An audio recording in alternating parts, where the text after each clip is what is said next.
ওখানে লাইট ধরতে হবে, কিছু দেখা যাবে না। একজনের পিছনে লাইটটা ধর।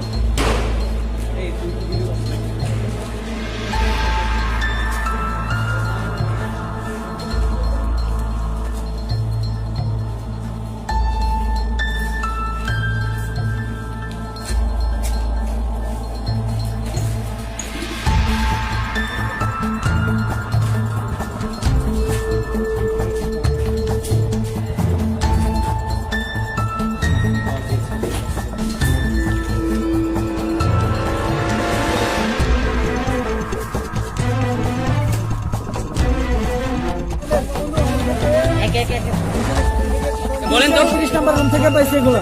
কোন হলের? বঙ্গবন্ধু হলে 301 নাম্বার 31 নাম্বার রুম। ওটা কার হল?